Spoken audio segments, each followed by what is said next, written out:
Hello, everyone, and welcome to the third episode of the Zide Women's Podcast. I'm Maitri, your host. Now, our guest for today is extremely special. She is someone who has just graduated from her first year of Bachelor's in Accounting and Finance at Heriot-Watt, Dubai.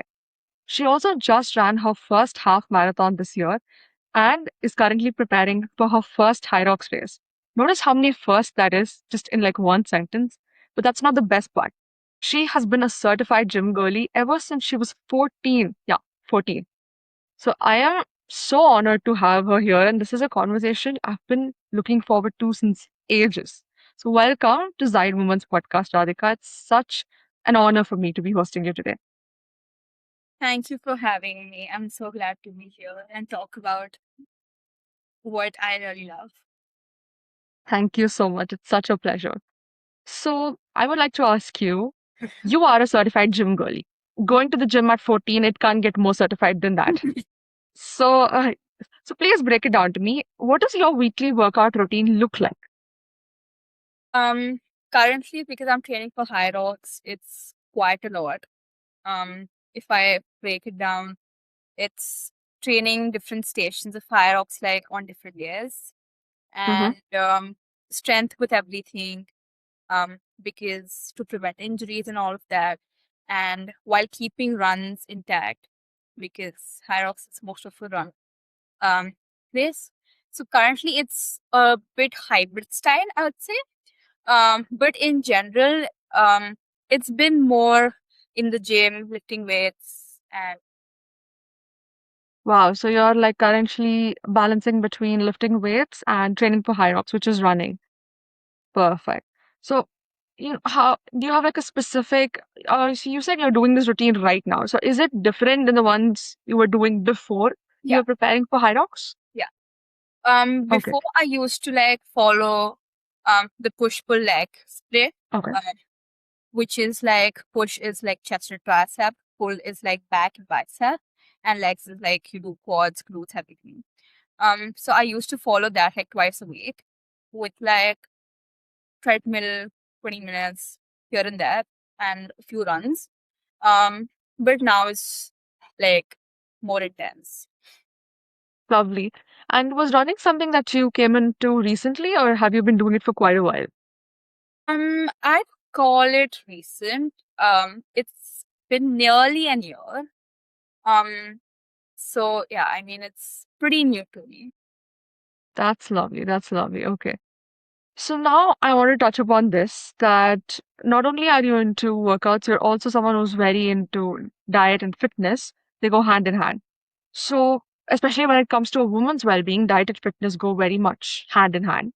So, I want to ask you, what was your diet like before you started working out, and what does it look like right now that you're working out?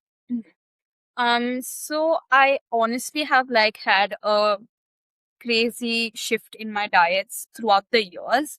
Mm-hmm. Also, growing up while, finding passion for fitness has really played a big role with my diet. Um, Honestly, even like before, when I started like working out, I was overweight. That was my main goal to like lose weight, and like that is how I started working out. At that point of time, I did not really like focus a lot of on diet. The only thing I did was because it was during lockdown, so I just like cut off the processed food and like sugary stuff, like all of that, because it Yeah. wasn't available anywhere. Right. So that is what I started off with. Um, but gradually I did realize that um if I don't like follow like a good diet, it's unhealthy. Me working out and not replenishing my body is unhealthy than eating like a burger. Yeah. So my diet I started incorporating eggs and chicken and whatever protein source I could. Mm-hmm. Um, and slowly I also started working with um, qualified nutritionists to, really put like because I did not want to be unhealthy even when I'm doing the healthy stuff. Yeah. So and like diet really, really plays like very important role. Um, So now, like, I'd call my diet a high protein diet, which supports my goals as of now.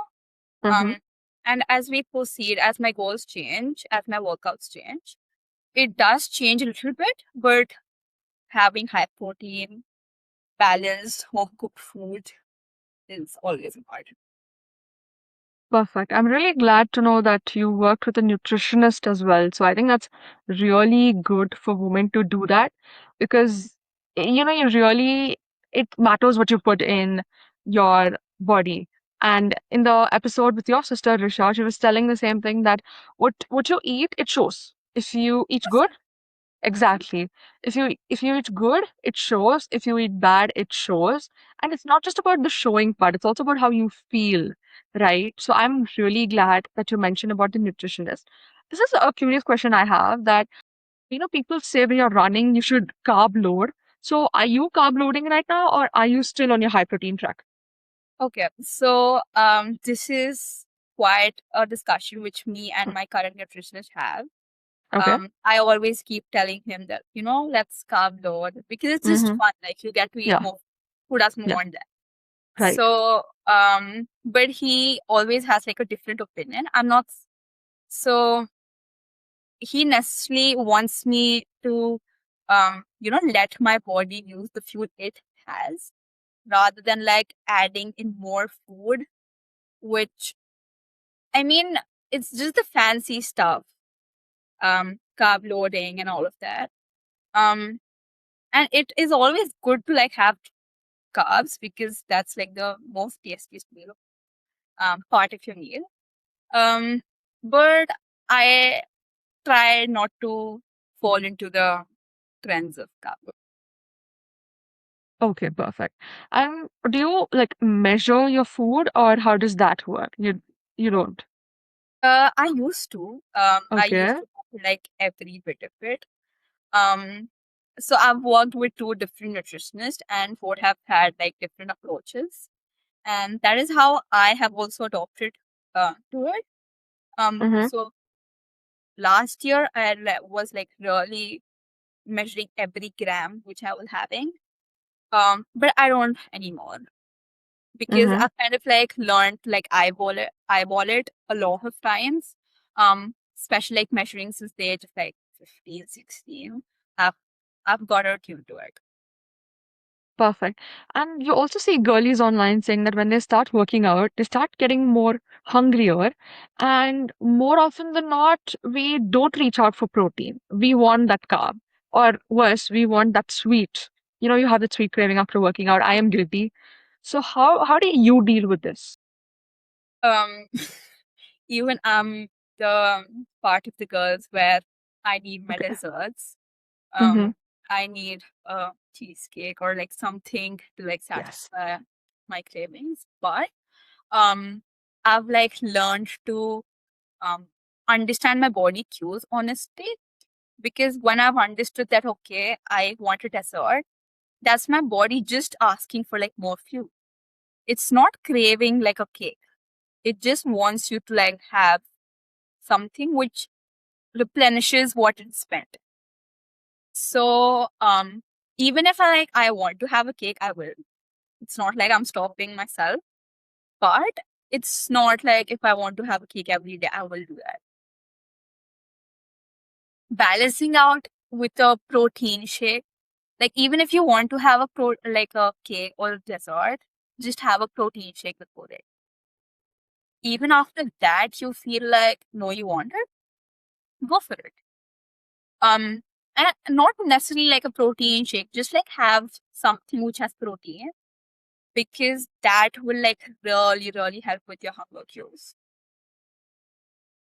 Perfect. I love how you mentioned take some protein shake or anything protein, and then if you still feel it, take it because exactly. Because, like you mentioned, it's more often than not, it's not the sweet itself that we're craving. We Mhm. just want more fuel. And taking protein gives that satiety. We feel satisfied and we don't have that craving. So, I think it's a very good insight to take your protein first and you still crave that dessert, go for it. Don't restrict yourself. I love how you didn't restrict here. That's something. And also, we see a major debate online of fueling before versus after your workouts. So are you a fuel before or a fuel after your workout person? Fuel every time you get. I'm a Okay. person who'd um really focus on fueling my body because especially right now, I'm spending a lot of my energy, of my body's hours. So Mm-hmm. it's really necessary for me to like fuel the best I can and not like let my body break down because of the effort I'm making it do. Yeah. So I'm not going to say that you need to fuel the equal amount pre and post workout. It obviously needs to be like different kinds of fuel. Pre workout you could just like go with a light carb source. It can be a banana or like a slice of bread. Like anything which is light. Um and post is protein. Like you need that protein.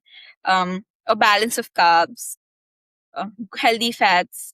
So yeah, like you need to balance it out either way. Yeah. Mhm. Perfect. And since you work out a lot, are you also a fan of supplements? Do you do that? Yes. Okay. Right. Um. Yeah. Yes. I was just gonna ask what supplements are you taking currently? hmm Currently, my list is expanding quite a bit. Um. Mm-hmm. Because I am like 3 weeks out from my Hyrox race. Okay. But for supplements, like I go by like throughout the year. Is whey protein. Like that is you'll always like find me having a whey protein. Um, Second would be magnesium. It's it's a very small part of like the supplement line, Mm-hmm. but it is a very effective one. You'll sleep better, you'll recover better, you'll just feel like you've had like a good deep sleep. So magnesium, whey protein, creatine if I'm working with weights and like strength training, um, and L-carnitine to let my body use the fat stores. Perfect. So I think this is a very good mix then that you mentioned. And also, I like how you touched upon magnesium because, like you mentioned, it's a small but often ignored part. I have seen other fitness influencers take it, but not many of them. Not many of them touch upon magnesium for some reason. Everyone's talking about the protein, but nobody's really talking about the recovery and sleep, which goes hand in hand when it comes to working out, right? So I love how you mentioned that. And now this is something we touched upon, but I want to ask you protein. Everybody's talking about it, everybody is taking it, tracking it. So, how important is it when it comes to a balanced diet, especially for a woman who works out regularly, let's say 6 days a week? hmm And how much protein should a woman of, like I mentioned, let's say she works out 6 days a week, how much protein should she be aiming for? Okay. I'll break it down into two parts. The importance of protein. It's like literally the most important. Don't forget to have carbs one day, but do not forget your protein. Like, it's not just for people who are like working out. I make my parents drink whey protein. Yeah. I've been like pressurizing them to like at least have half a scoop, one scoop, whatever they want. Just start with something. Because one gap you will see every fitness influencer or person who knows the importance of protein talk about is the lack of protein in an Indian diet. Yes, Whether you accept it or not, the yes, Indian diet has flaws. yeah, And not having protein is like the biggest flaw of it. So I've started like, making my parents drink protein, my sister drink protein. I'm like making it like a household thing that, just have a protein shake. I try to like make healthy protein ice creams for my granddad. So wow, I'm like trying to make everybody around me understand how much protein is important. um Even if you like don't exercise regularly, you just existing needs protein. So that is like how dearly I love protein. And talking about somebody who's active, they will obviously have like more advanced protein needs. For a person who's like sedentary, just living life, 1 gram protein per kg is good. Like that is like a decent score to hit. But for somebody who's like strength training or like training for a Hyrox, running, all of that, um, they go with like 1.5x your body weight, even as high as 2x your body weight. Wow. Like there are a lot of people who go beyond the 2x also. Okay. So, I mean, people who talk about that if you have whey, your kidneys will have an issue and all of that. Yeah. Okay, it could be fair. Maybe change your protein. Maybe you're not having like a good synthesized protein. It's not your body's fault. If Mm-hmm. you give it garbage, it will process garbage. Yeah. Like if you give it good quality, pure protein, Yeah. it will actually like use it, fuel it, and use it to its best capability. So yeah, I mean, I have a lot of friends talk about that. No, I don't drink whey. Um, my kidneys will have a problem in the future. I'm like, Yeah. buddy, your heart might even if you don't. So Exactly. yeah, I mean, I treat my protein too. Yeah. Perfect. I mean, I really liked how you touched upon the kidney part because that's something that has been a hot take right now. You take protein and that's going to affect your kidney. But I really like how you touched upon garbage in, garbage out. So our kidneys will be affected regardless of whether we take protein or not if we eat bad food, right? And there's also, like you mentioned, the problem of your heart having to deal with a lot if you do not give it protein. So, can you break how important is protein specifically for heart health? Um, I'd not necessarily link it to heart health. Okay. Like your protein intake does not necessarily directly link to the heart. What I meant by saying is like, in the future, if you don't have enough protein, your heart might have an issue, is that your entire body will not function the way it needs to. And heart is and brain is like the two organs which you really want to function till the day you like take your last breath. Seriously. Like these are two organs you really, really, really want them to function. Yeah. So it's just about like if you don't have enough protein, and for that matter of if you don't have enough fuel in your your body will start cutting off functions to restrict itself from like performing only the necessary ones. So I've been on that end of the spectrum also. Okay. And a lot of women eventually get into that. We could talk about it further, um, what I'm talking about, and like the calorie deficit and like all of that. But yeah. Okay, perfect. So, like you mentioned, protein really affects all of our body functions, and that like you mentioned, there are two organs, our heart and our brain, and those control everything. So I really completely agree with you on the fact that if we cut off protein, our body only does the core survival stuff. So everything else, it just treats it as it's something that is vestigial. It does not have to be done. So we need, like you said, protein for our day-to-day work, especially given how hectic our lives are these days. We need that. We do Gen Z, especially, we have a lot of movement. If I'm not talking about if you're sitting at home, but generally we go to university, we do stuff. We're always out and about. A lot of us work out. A good chunk Correct. of us work out, be it Mhm. at home, be it at gyms. So we do. I think it has become indispensable, especially for us, and even our parents, grandparents. I love how you're giving them also protein. So Mhm. it has become indispensable at this point in time, especially. It has become. And you were talking a little bit about the calorie deficit. Would you like to expand more about that later? Yeah. Okay. So we often talk about calorie deficit in a way Mm-hmm. that it is needed to, lose weight. Yeah. So I'll break it down for somebody who does not know the terms or wants it like a simpler explanation of it.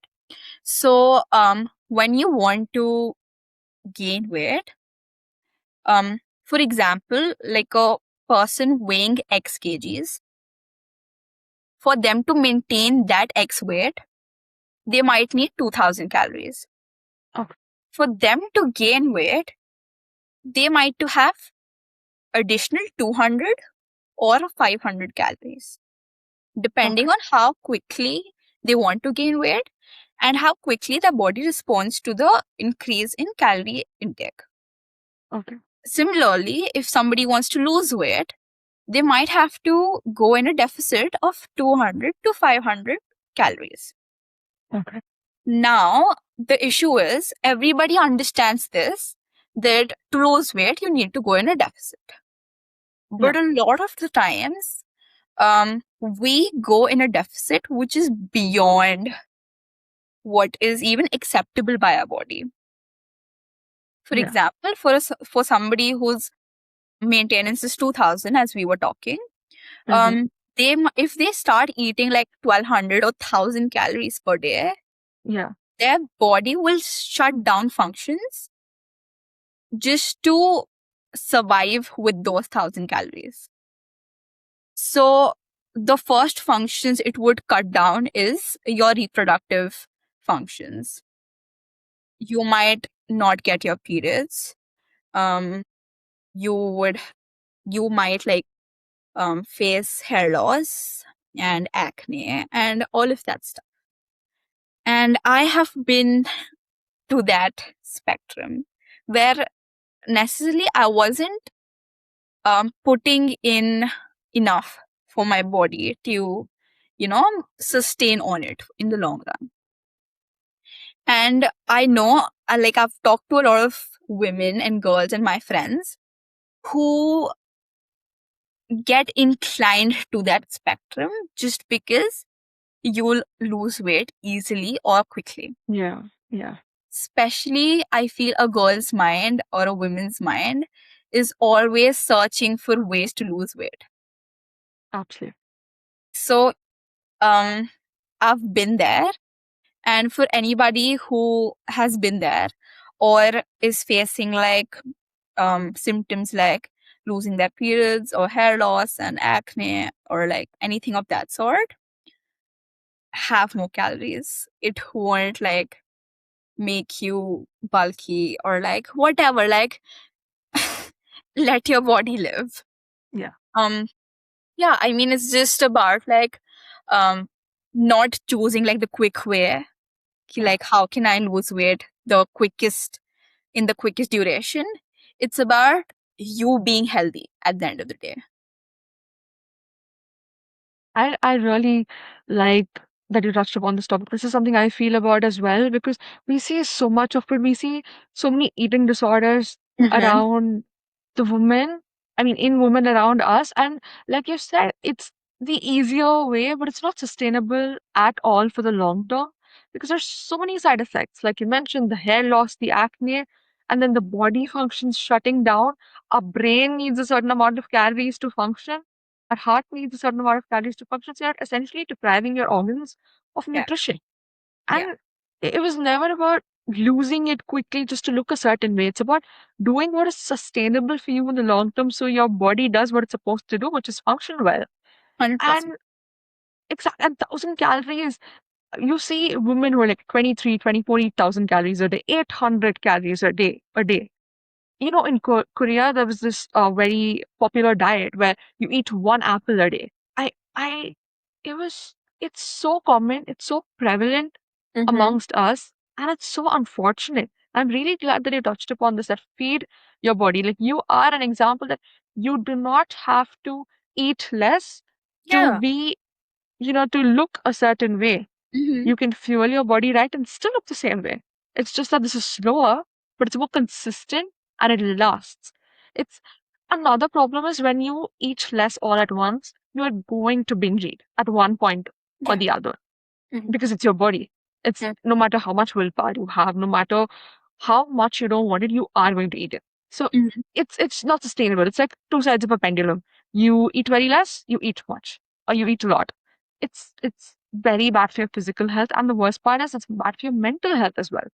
I have also been on that side of the spectrum where I am like constantly restricting to just Mhm. lose weight quickly, but then I do end up binge eating on Sunday, and then that makes up for like the entire week's calories. And then I Mhm. start on Monday. And then the guilt associated with food, that is also something that comes when you overeat. So just maintain or even eat how much your body needs. Fuel Mhm. your body right is, I mean, you cannot highlight it enough. So thank you for highlighting that. And this is something which has been a major debate these days. It's artificial versus natural protein sources. So how do you get your protein every single day? Is it only the artificial sources, or you also tend to lean towards the natural sources? So my diet currently, I mean all the time actually, has like 80% of natural sources. Um, Wow. and that 20% would be like a whey scoop. And I won't call a whey protein scoop to be an artificial source, because at the end of the day, it is milk. Yeah, Um, so it's not like people are like mixing crazy amount of like substances to make it. It's just milk. yeah. It's a processed form of milk, um, which is helping your body fuel better. Um, so yeah, 80% it's clean, like it's chicken, paneer, Greek yogurt, like generally like the basics. And Okay. yeah, the other 20% is the way. Okay, perfect. I really like how you have the 80-20 split. I think that's a very good split to have to fuel your body. And have you noticed that when you take natural versus not artificial, but I would say reframe it as processed sources, do you see that your body bloats differently or reacts differently to each of them, or is it the same? Um, this is something I've tackled pretty well. I'd Okay. actually give all my credits to my nutritionist currently. So I used to face a lot of bloating issues. But currently, no matter what I eat, I don't bloat anymore. Because it's the kind of fuel I'm giving my body like 90% of the time. So that 10% won't like make your body go crazy. Wow. And okay, so now you have tackled this. Let's say that somebody, they are just like new to protein and they are dealing with a lot of bloating and a lot of gastric issues. What would you tell them? So there are different sources of protein available in the packaged form as well. There's whey, there's pea, there's a vegan source, there's plant based. So there are multiple sources available currently. If they're facing bloating issues with a specific protein, I tell them to like maybe switch a few brands here and there to really understand whether it's just the protein which is making them bloat, or it's the purity of the protein. Like maybe the brand is not that um, pure in terms of their products. Um, so it really could be a thousand reasons why you bloat, um, even with like protein supplements. So you at the end of the day have to like try a few of the brands and products and go with whatever suits you the most. Perfect. I think that's a lovely insight. And initially, before you tackled your protein, what other side effects did you face other than bloating? Um, I used to be like um pretty low on energy most of the time. Um, a lot of brain fog, feeling sleepy a lot of times, and yeah, like instantly getting tired even with like little bit effort. So yeah, I mean, you just feel like dull in a way. Mm, okay. And do you still feel that now or you don't? No, I don't. Perfect. Perfect. So it's because you've tackled the 80-20 rule. So you would recommend the 80-20 to everybody, or is it different person to person? No, I mean, um, as a broad insight, I'd Yeah. actually recommend the 80-20 um, because it's a good balance. And sometimes that 80-20 might look bad for a week. Um, for example, if you're out on a trip and you have like the entire week, you have like processed foods, all the junk you want, all Yeah. the outside food you want, that is okay. Yeah. Like if you see the entire year or the entire month, and then you see that, okay, like in the entire month, 4 weeks, I had a good fair diet for 3 weeks and 1 week I was off, that's fine. Right. So like you have to look at it in the long term, like a month, 3 months, just to give yourself some credit for like being consistent in one way or the other.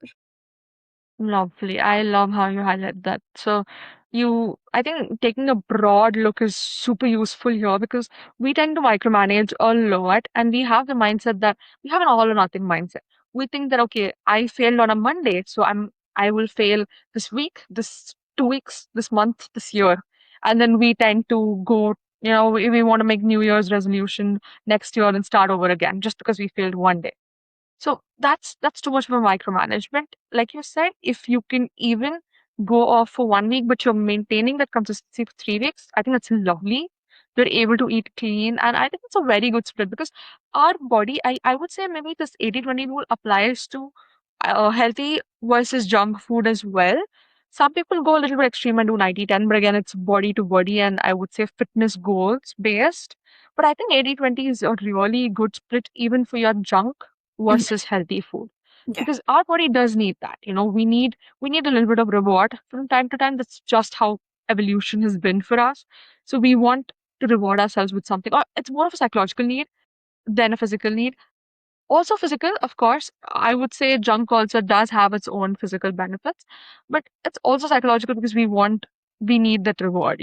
So we need something, we need to have something for all the work that we've put in. So I love how you touched upon that.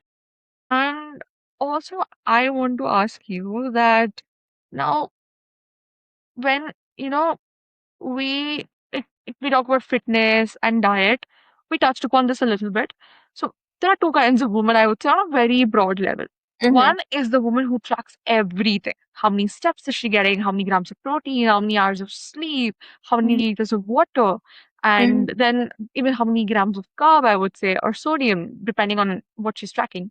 And then there's the other kind of woman who is leaning a lot more towards what you're doing right now, which is just doing it mindfully, having a knack for it and doing it mindfully, eating mindfully, walking mindfully, drinking water mindfully. So, which do you think that one is better than the other, or it just depends on woman to woman?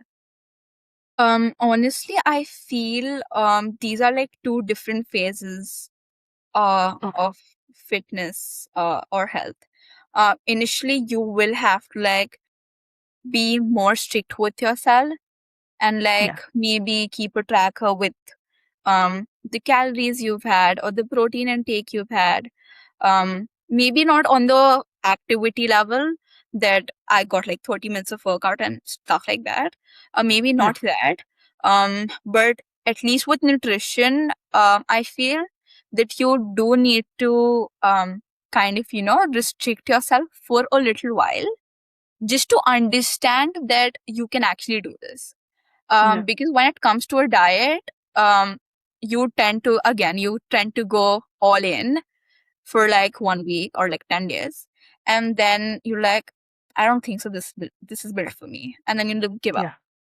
Yeah. So just to understand that this is what you can do, and your body is actually accepting this, you need to little bit micromanage for the initial part of your fitness journey. That is what I also did. um I used to track every calorie I ate, not like rough about. Um, so that kind of helps you build that intuitive eating in the future. Because if I've never seen 100 grams of rice on the scale, Exactly. I'd actually never know how much it actually looks on a plate. Exactly. So it's kind of like transitioning from one phase to the other. Perfect. I think you're super spot on about that. It's just phases.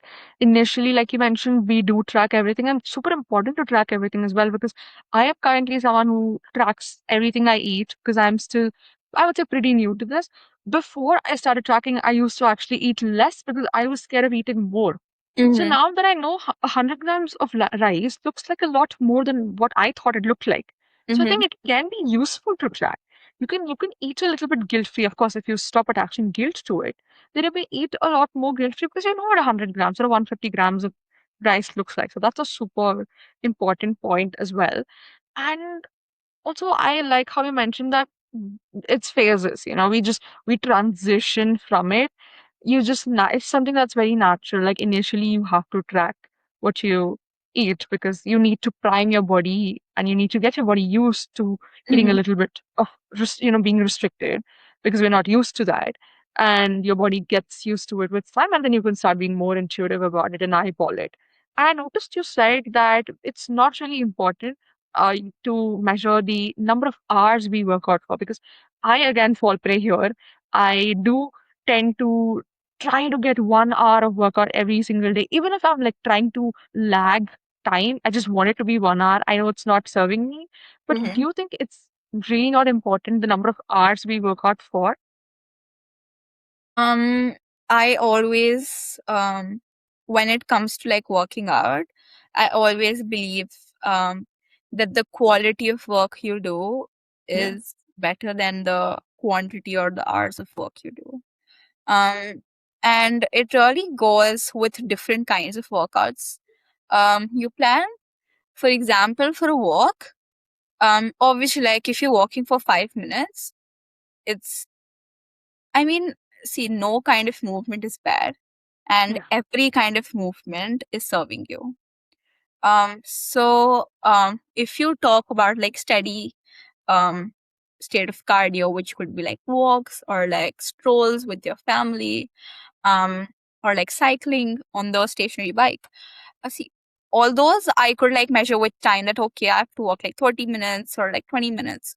But when it comes to like lifting weights or like Hyrox training and stuff like that, then I'd actually like focus more on which exercises I'm doing, what that exercise is serving me, yeah. and how it is serving me, how intense those movements are for me in that moment, um, and how much effort you're actually putting it in the workout. Because a lot of the times, as you mentioned, like we aim for like an hour, but Yeah. just to like get across that 1 hour, we tend to like give ourselves more breaks Yeah. or like stroll around in the gym Yes. and maybe like not be present with the weights or with the movement we are actually doing at that point of time. So it's always like knowing which movement you're doing and having like a good mind to muscle connection. That's it.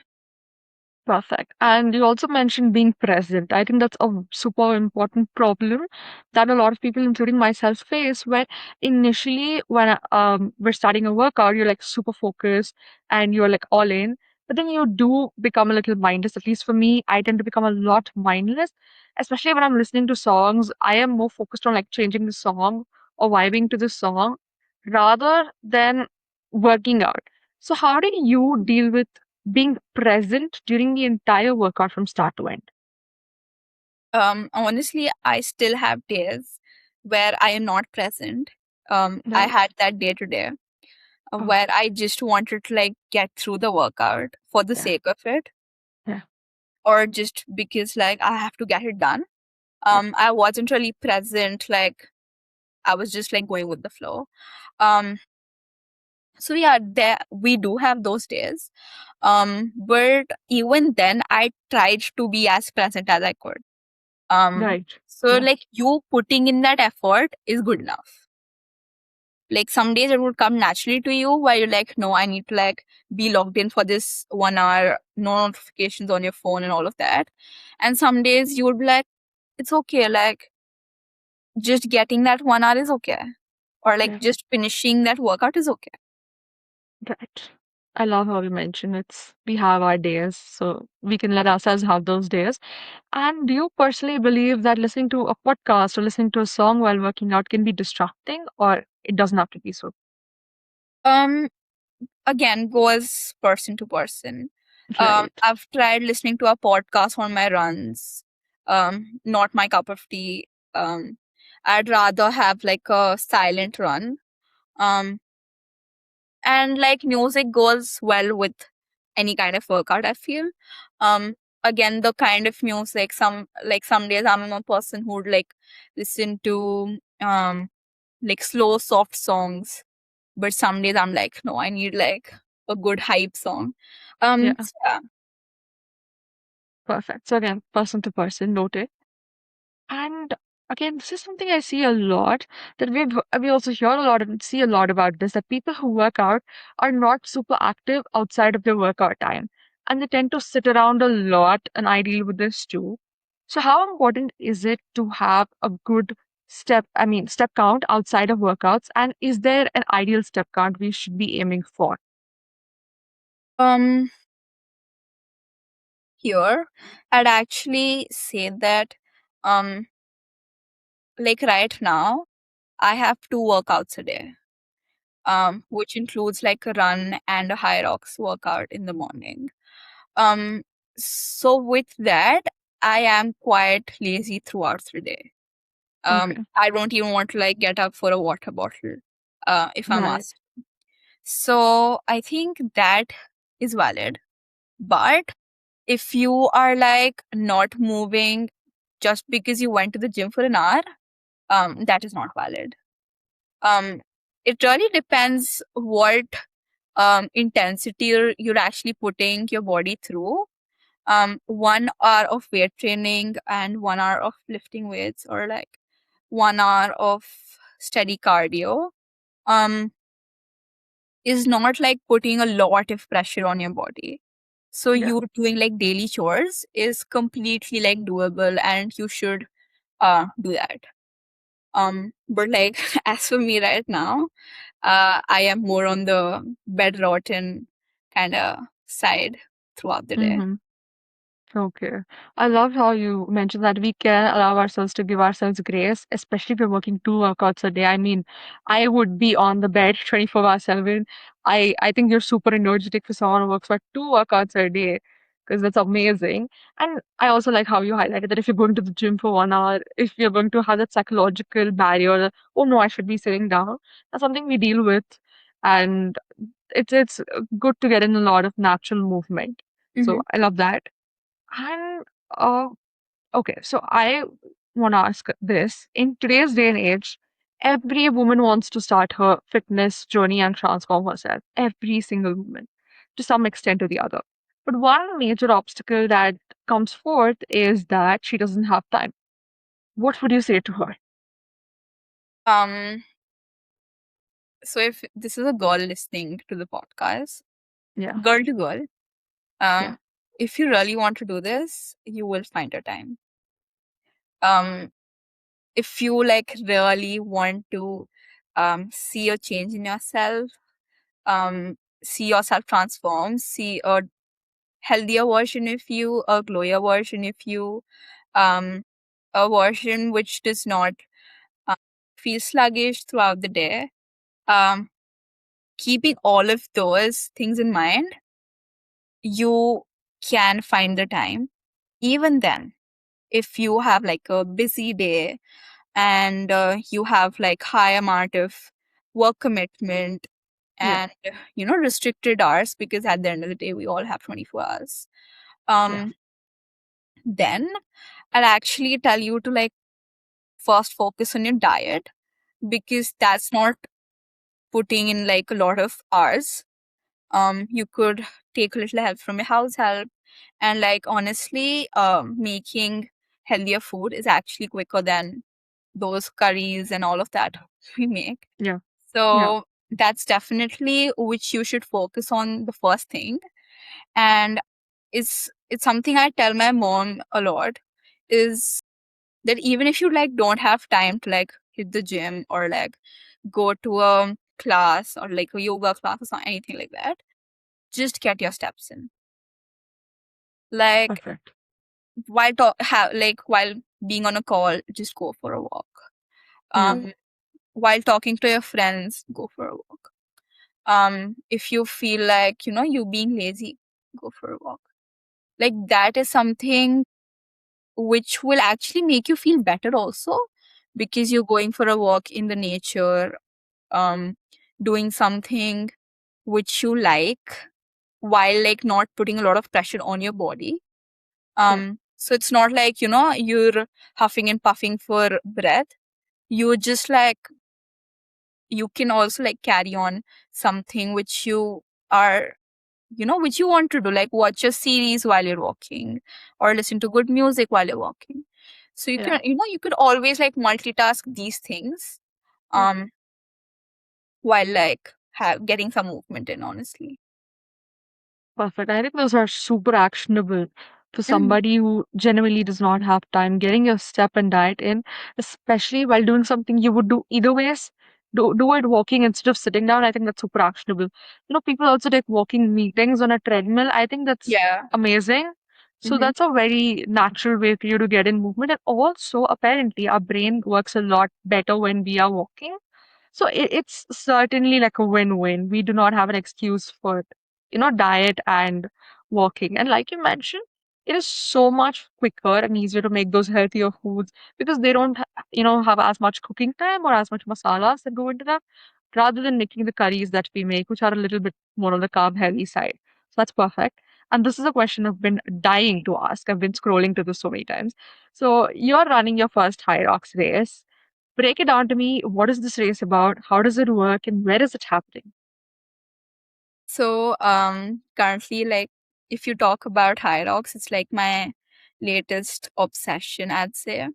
um it's basically like a functional plus cardiovascular race, that's basically like running while having strength workouts throughout the race. So the structure of the race is, you have 8 kilometers spread into 1 kilometers throughout the race, with um, different stations after every 1 kilometer. So that station could be like carrying a 16 kg dumbbell for like 200 meters, or doing sandbag lunges for like 100 meters, or 100 wall balls at the end of the race. So if you like ask me to like really break down the race, it's actually like 1 kilometer and 1,000 meter skier, then again 1 kilometer, 50 meter sledge push, 1 kilometer sledge pull, 1 kilometer burpee broad jump for 80 meters, 1 kilometer, 1,000 meter rowing, 1 kilometer farmer's carry of like 16 kg dumbbell, like barbells, kettlebells. Um, then again 1 kilometer, 100 meter lunges, again 1 kilometer, 100 wall balls. Of course, the weight for lunges and sledge and all of that varies from division to division. It could be women open, women pro, men open, men pro, doubles, mixed doubles, a lot of categories. So that is quite the structure of the race, if you ask me. Um, and like, as you can see, like I have a smile talking about it. So yeah, Mm-hmm. it's quite like a more than a passion project for me right now. Um, and like I'm giving it all that I can for it. Absolutely. I really like how you were able to tell me the structure of it from like Like you were able to break down the structure immediately when I asked you. It was you weren't even thinking. You were just like, yeah, this is it. And you gave me like the proper structure of the race. So I love that. And I also love this is something very new for me because I haven't heard of this race at all. And I love how it's like really pushing you to your limits and it's also inclusive. You have women pro and other more beginner version of movement. Same for men, doubles. I think it's super inclusive. And I also wanted to know where is this conducted? Is it happening in India? Yeah. So Hyrox got introduced to India like last year. Um, Wow. this is the second year of India Hyrox. It happened in Bangalore in April. It's happening in July in Delhi, which is where I'm participating from 24th to 26th July. And then it's happening in Mumbai in September. So yeah. Wow. So it happens even twice a year? No. Okay. It happens once a year in India, like three Okay. different locations, different periods of time. Um, but when it comes to like Hyrox events, um, outside India, they're quite crazy. They're quite crazy. So New York this year hosted like a 10-day Hyrox event. Um, Wow. yeah, and 10 days. mhm. Okay, So the go ahead. participant level is quite extensive when it comes to Hyrox outside India.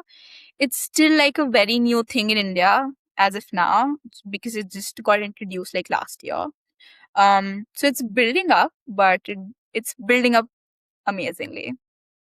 That's lovely. I'm so glad to know because, back in the days, races were something which were very exclusively kept for New York, Berlin, London, and in Mhm. Paris, right? And you hear about even Dubai, and you hear about Mhm. races and marathons happening there. But I love to see that India is shifting so much towards a more fit culture that we're forcing the world to look at us and have Mm. races here.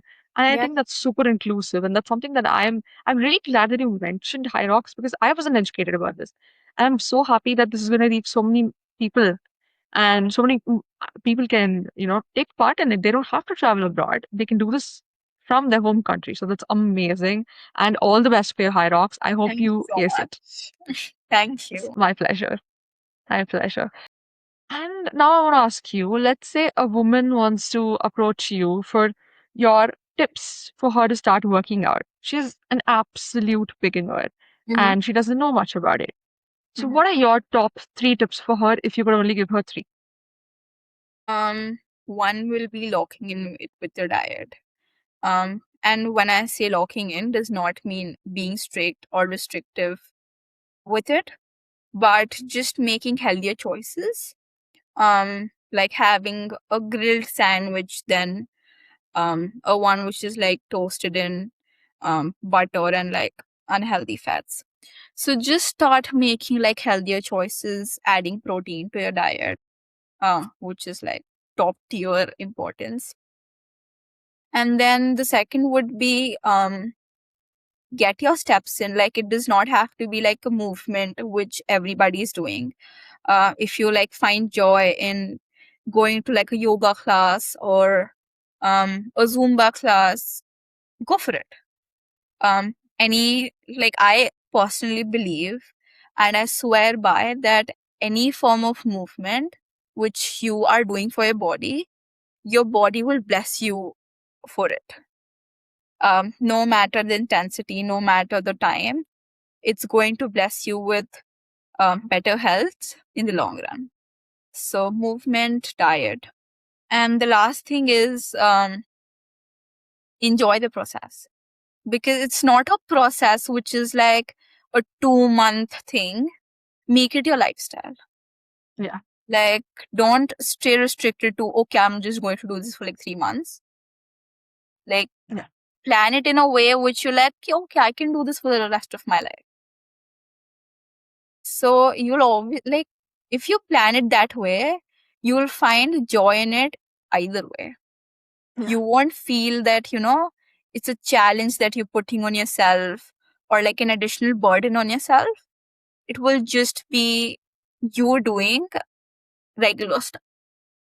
Wow. I think those are super actionable and very relevant for a woman. So lock in on your diet, get your step count in, and actually enjoy the process. Super actionable. Love that. And this is also something I really wanted to touch upon. You've run your first half marathon this year. So how was the experience like for you? And what would you like to say to a woman who's going to run her first marathon soon? So I ran my half marathon in Feb this year, Mm-hmm. and I prepped for it for 4 to 5 months. Um, and I ran it in Dubai. I did the Burj to Burj half marathon. Um, it was quite an experience to soak in. For a few days, I still wasn't able to comprehend that I did that. Thinking of like running 21 kilometers, that's kind of crazy. And I'm so glad that I did it. And I am cooking more half marathons coming up this year as Uh, well, more in October. Um, okay. so yeah, I mean, that is something where I realized that, a woman's body uh, is made for way, way, way more than we think it is. Um, I did it on my periods. That Oh wasn't my God. um a easy thing to do.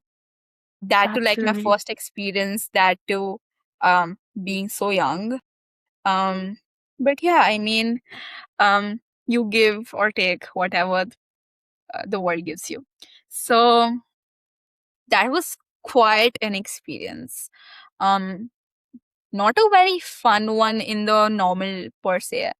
Um, but yeah, I mean the happiness you get, the kind of joy you receive after you have done it for your own self. Yeah. This is like running races and like doing these events. It's not for like outside validation. The Yeah. amount of validation gives to your own self that hey, you did it. Because like you're the one who actually like went through it. Mm. Um, so that is quite something which gives me a lot of confidence in myself. And for somebody who wants to do it, um, even if you don't know how to run, actually everybody knows how to run. It's just they've never done it. Yeah. So if you want to like do it, and honestly, if you even don't want to do it, you can do it. Firstly, I started with like a huffing and puffing 2.5K in my first run, and not even an entire year later, I did a half marathon. Um, Wow. so I Amazing. mean, I had like no running base at all. I hated running. I just felt like it was so intense and like so unnecessary for your body. Yeah. But it's really fun once you like get into it. Yeah. Um, and I'd just say that stick with the process. The first thing I'd love for you to do is like sign up for the race. No matter how prepared you are, just sign up for it. Because once you set that goal for yourself, you'll actually like eventually want to put in the effort to be good for the goal you've set. Um, yeah. I think that's the only thing that a woman who's running a first marathon would need. Just sign up. I Mhm. love that. And I also like how you mentioned that initially you didn't like running, but you started liking it. So you get that runner's high, right? Once you do keep doing it, the momentum. And I mean, I am in shock that you went from running like a 2.5 to 21 kilometers on your periods. I mean, that is crazy. It's crazy what our bodies are capable of. It's crazy what your body is capable of. It's so beautiful to see. And now I want to ask you, working out, it often leads to sore muscles and body aches, especially when we're lifting weights, right? How do you deal with this?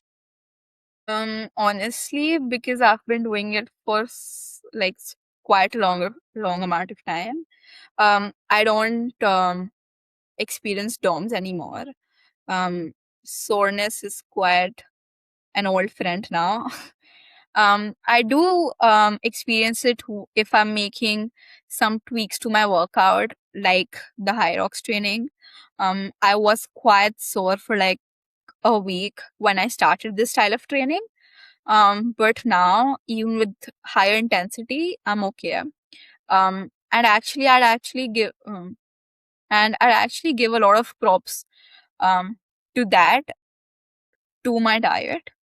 Um, because if you fuel your body well, it won't break down as much as it would if you give it garbage. Absolutely. I think that's super true. And I also like how you mentioned that when you're like shifting between working outs, it's common to feel a little bit of soreness. But if you also change your diets accordingly, your body will make up sooner or later.